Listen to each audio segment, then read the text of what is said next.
We are getting into the final 10 games of the season from here on out, and I just want to look at what teams are going to do to get to their goal. The first of which, of course, is Arsenal, one of my favourite teams, if not my favourite team to watch this season. They've been changing all season, they've added in January, they've been doing all the things that you want your team to do in a title charge, and alongside that, they've been human, brilliant, and accessible. All those things are what I want my champions to be, as painful as that is for a Liverpool fan to say.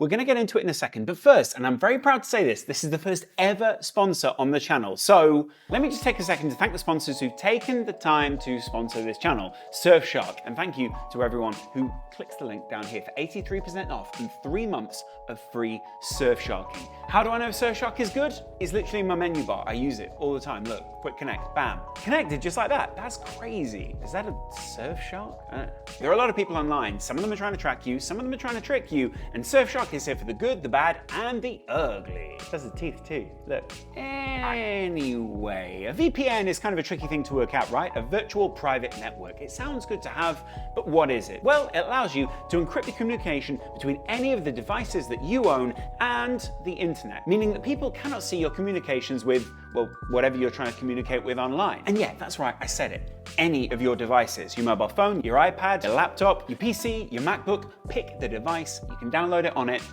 you're away. Surfshark allows you to be absolutely anywhere in the world, so if you're trying to watch the football this weekend, well, if you can't watch the 3 PMs,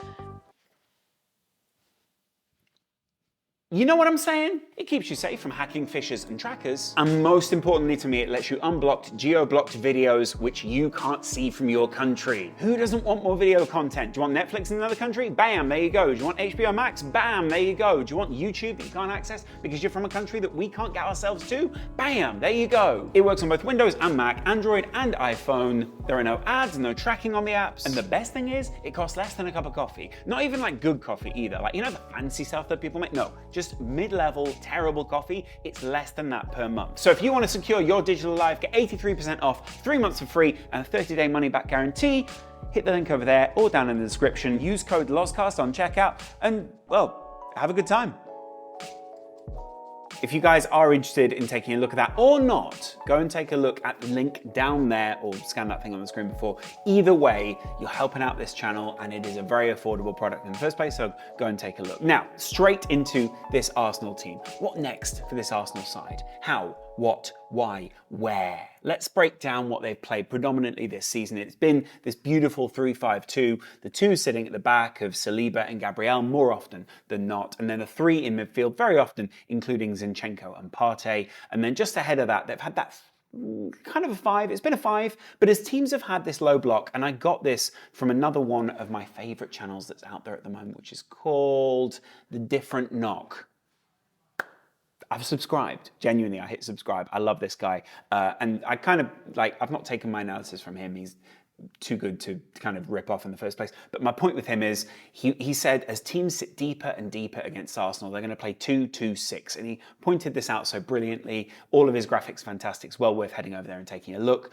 But it kind of got me thinking, who is going to be important for these guys? Who is going to be important heading into the final third of the season, just a little bit, final quarter really? And I kind of identified a few characters. Now, I want to get in your comments below down there. Who do you think is important for you? Who do you think is underrepresented? Is it the Ben White types? Is it the Tomiyasu types? Is it a Zinchenko? Is it a Tierney who, you know, gets the opportunity against, anyway. Is it a Tierney who gets an opportunity against other players? Or is it, you know, just a midfield who's completely underappreciated? Has Jorginho coming in changed it? Let me know in the comments below, and we'll be discussing Arsenal much more this season because they're so fascinating. First of all, for me, it's the most under-regarded goalkeeper in the Premier League, and a guy who doesn't get enough credit because of A, his distribution, but B, some of the amazing saves that he's made, Aaron Ramsdale. He'll be so key going into this run, and he is so key in not only owning the box for Arsenal when he gets the punches in, when he gets out and really gets his hands on the ball. It's also the fact that his distribution out is very smart, it's very quick, and it's always the way that Arteta wants him to distribute the ball. It's not a goalkeeper who's still trying to be him because he is an Arteta goalkeeper, but it's a goalkeeper who understands perfectly how Arsenal move, how Arsenal counter-attack, how they transition, but also how Arsenal need to distribute the ball when they're in possession. And that is made even easier by the likes of Gabriel and Saliba. I've highlighted Gabriel, but I've also want to give a shout out to Saliba. The two, obviously two of the better centre-backs in the Premier League this season, but really great at just sitting deep, forming a really solid box with whoever it is at the back there, back in midfield, be that Partey, good backup. It's always one of those guys getting in, getting a tackle in, breaking up the transitional play. Partey is very often the guy getting this foot in, but it's one of those three. Zinchenko is a fiend, by the way, for breaking up play on the way back. Of course, he comes from a Pep Guardiola school of thought, but these guys are the three. And when Zinchenko is not in the side or, Partey is missing, it's so much more pressure on those guys because Arsenal play this kind of very open, 2-3-5 is a little more conservative than 2-2-6, and Arsenal are going to need to choose when they kind of deploy this formation, but it's so key that you have players that you can really trust. Long legs on both these guys, and Partey is, of course, also someone who can sprint super quick. Zinchenko is super quick as well. These are all such important assets within this Arsenal formation here, but also within here, because if you've got people running from all different kinds of angles, and they're probably going to come from these sorts of angles here, or here, or here, then you basically need someone who's going to be able to take them out. Someone who's going to be able to get a leg in. Why do you think Liverpool like Matip? Why do you think Liverpool like Virgil van Dijk? Why do you think Varane is so successful in the Premier League? Why do you think Laporte's are so good? It's because they are flexible, they can get their legs in, they're able to get around players, and they can do what is smart for the team in that moment. So that's what Gabriel and Partey are so good at. But Partey is also great at pushing up and forming a base, just to leave that, in this kind of a midfield here. So you got your Partey's, probably a Zinchenko moving around here. He pretty much does what he wants, so he could be one of those 6 up front, possibly even a 7 if there is a particularly built up, but he'll probably be hanging around there even if they want to form a 7. And then Partey just over here, he'll probably drop in there if he is to drop in here. And you've just got someone who's at the base of that midfield. It makes huge sense to have him in there, but when he is not in the side, you do miss him. I mean, that's a very natural thing to say, you do miss him, but, he's important because he's also good at distribution, getting the ball back in. And I get, there are a couple of issues that I can't really address on this video, which may mean that he's not around, but for Arsenal's sake, there is a reason to hope that he's in the side, and anything else we should kind of be discussing on the side. I'm not here to discuss off-the-pitch matters at this point. I'm trying to discuss Arsenal as a starting 11 come substitution set. All these guys are, for me, 100% starters, as is Odegaard, obviously captain of the side. Why have I picked this? Why have I picked this picture? Why have I picked that one? Why would he be motivated in the next few games to try to do something? Don't know. I mean, even if Rodri doesn't mean it here, by the way, then he's still motivated Odegaard to a different degree and kind of in a stupid way. He lunged in. It's just pure chance against Odegaard that it was Odegaard, probably. But here we are. We find ourselves with a beautiful shot of Odegaard going down. Saka, probably the best winger or one of the best wingers in Europe. You probably can't take it away from Kvaradona at the moment, but he's now a double-double. He's 10 and 12, as loads of other people pointing out in the comments below the last video, but he is just a great player that you just kind of want to have in any one of your sides in the Premier League. I know Liverpool at one point really badly were sort of thinking, hey, if Arsenal don't get on the up, can we try and steal him? I know City were definitely interested in him at one point. There's so many different people who should just love him. And then the people really love this guy right now, right? Why would you not love him, by the way? Trossard, personality, footballing intelligence, fluid during a game, smart within an Arteta formation, and a January signing. All these things make him the kind of player that you just love to bring in at any club. Not pretentious in any way, clearly is fitted in, clearly great at listening, clearly understands where he's meant to be, drops deep at the right times, is a false 9 really in the way that he plays, can very often drop a little bit wider. There are so many players who want to play like him. Liverpool apparently want Cody Gakpo to play a little bit like him. Very, very often you could see what Gabriel Jesus was trying to do, but he was much more of a striker. He was much more in this kind of a mold. So in the 3-5-2, you can see why Trossard in a 2-2-6 is so important, because he gives them numerical overload, not only in dropping deep into the midfield, but also because he can be part of the 3 over here, he can be part of the 3 over here as well, but he's also just so good when you want him through the middle, like here for an Arsenal. So I just love him. And not only that, but I think he's a great player to have in your team anyway. Young, hungry, or just at the right age, coming into his peak, hungry. Not been at another side, it's not overly pretentious, but has been at a side with tactical complexity so we can understand what is going on. Now, let's break down, not not what I think is going to happen. I'm not going to say what any of the results are going to be, but where Arsenal will deploy in different ways against different teams and try and control the game. Are they going to play a 2-2-6? Are they going to play a 2-3-3-5? You'll see in a second. First of all, they come up against Leeds. Leeds find themselves precariously just above that relegation zone. There is a chance Leeds could drop away. There's also a chance Leeds could very much stay in the league. But so what I want to point out with this is that gaps between the games, because Arsenal basically have a pretty decent run in here, a run in where other sides aren't that lucky to have that amount of time, and maybe the Sporting loss can kind of be a silver lining on that cloud there. You've got Leeds to start this, and I'll point out a couple of things about other teams as we go. Leeds to start this, then 8 days to Liverpool. 8 days a week. I've kind of laid this out here. Liverpool is away, Leeds is at home, West Ham is then also away, so 2 tricky away games in there.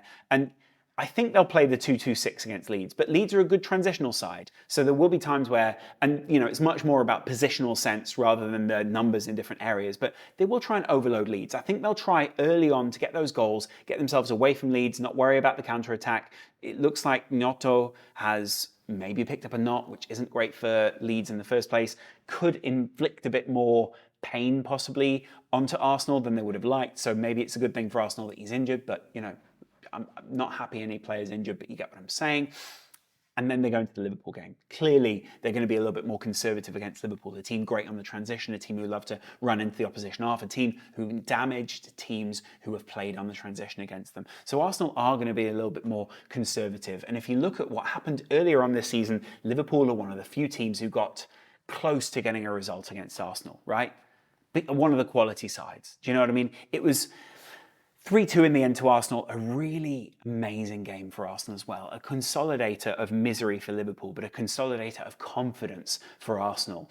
And that leads them with a week's space then into this tricky game period. Now, having 3 or 5 days between games is still pretty much a luxury, but there are 4 games they've got the 5 days between them, then 3 days in between them. And these are a tricky set of games it runs into here. West Ham, first of all, really tricky, trying to stay up, trying to put themselves into a relevant position, but maybe a little bit underutilized and under-resourced at the moment. So probably not the trickiest game. They're going to play the 2-2-6 against this West Ham side, right? Even though they'll break, I just know that they're going to try and put a lot of pressure on West Ham, that it's away as well, and then obviously they come back with 5 days in between. That's a decent 5 days to get ready for Southampton. Southampton on the up, by the way, but it's a game before they go into this big game against Man City here. 5 days in between that. Man City, by the way, coming off a run of games, which is the second leg against Bayern, so they could be buoyant. The FA Cup against Sheffield, and then a Premier League game just a couple of days before. This is a tricky run of games here for City, so City will already be tired, or at least exhausted. At least slightly more exhausted coming into this game, which is this is also the tricky run here for Arsenal then. They then go on to Chelsea. I think obviously against Man City, they'll play a bespoke formation, probably similar to the Chelsea game, similar to the Newcastle game, though they'll try and put a bit more pressure on Newcastle. I've sort of tried to rank the teams here, so you can sort of see like Leeds going up to Liverpool a bit higher in the league, but not much higher than West Ham or Southampton, and then obviously a huge jump to City. Chelsea a little bit lower than Liverpool at the moment, but maybe we can kind of size them a little bit differently. That might feel differently.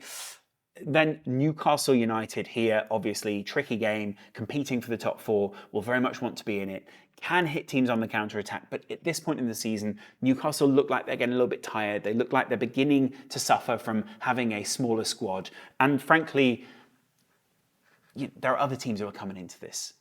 We'll see. I mean, maybe Newcastle will be buoyed by the fact that Conte has been sacked. Liverpool are dropping away a little bit. But broadly, you can say that at this point in the season, you're going to be wanting to beat Newcastle if you're in a title run-in. You may also have that pressure after a draw against City. By the way, they could go into it needing a draw against City, because I know that this 5 or however many points it is that they have at the top of the league here, if I look at the Premier League table, it's currently 8 points, but it's probably going to be 5 by the time that they play City, mainly because City, I think, will win their game in hand. And then obviously they go into this Brighton game. Brighton are a great side right now. Really awful to play. Which is that home or away? Let me just check. Brighton is home. And then obviously they're playing Nottingham Forest. Nottingham Forest, not the the easiest team to play, but also not the hardest team to play. And then hopefully the final day of the season is when they play Wolves. They may already have the title in their grasp. The title may be out of their grasp by then. There are plenty of different ways you can see this. It may be within grasp. Wolves, very little to play for. Hopefully Wolves have a good enough second half to final quarter to the season that you basically see, you know what? We're not going to make the European spots, but we're also not going to be relegated if we don't win this. Nice day out at Arsenal. Finish the season at home to Wolves. Do you know what I'm saying? You know what I'm saying? You know what I'm saying? I'm just saying. Anyway, I'd be interested to know what you guys think. This is the run-in for Arsenal come the final part of the season. Obviously not Munich or any of these guys can get rid of that. But that is your run-in. As Arsenal fans, how do you feel about that run-in? Your final 10 games, the 10 deciding games as to what happens in your season, how you will be remembered, how everything will go down, goes to these 10 games. I'll be covering each and every one of them for Arsenal. I will be doing a match report for each of them because I really love watching this Arsenal team this season. Let me know who I've left out in this side, whether I've not pointed out the right things. I know I left out two sets of fullbacks in this formation. That's probably because they rotate them so much. Zinchenko, obviously one of them in there, but then you've also got Tierney on this wing. He's coming back. It is about game and load management within this period. Don't forget that. I'm interested in the game and load management. You know, they've been rotating Ben White and Tomiyasu. Can they continue to do that? Ben White, is he an England call-up that is just waiting to happen at this point? Is it that we will see so much more load management in these games? Can they afford to rotate against the likes of Leeds, Leeds, West Ham, Southampton, Newcastle, Forest and Wolves? At this point, towards the end of the season, are you really going to be seeing Arsenal rotate? You know, are you not just playing your strongest side as if it's Champions League double-header? Probably at that point. Will we see the benefits of the Champions League weighing heavy on City as we go into the final part of the season? I'd love to know your thoughts. It's going to be an interesting 10 games. Guys, let me know what your prediction is. Let me know how you're feeling about it. Obviously, I've not said whether Arsenal win the title or not. I'm trying to remain as neutral as possible. But also, I want you guys to be the people who feel that I'm not trying to force anything or jinx anything, whatever it is, like some other fan channels out there who praise Arteta, but with a wolf in sheep's clothing kind of vibe. Do you know what I'm saying? A lot of Arsenal fans watch this channel. It's good to have you guys. If you've not already hit subscribe, if you haven't already hit the sponsor down there, hit both of those. Surfshark, thank you very much for sponsoring this video. We really appreciate it. And we'll see you guys in the next video. Much love.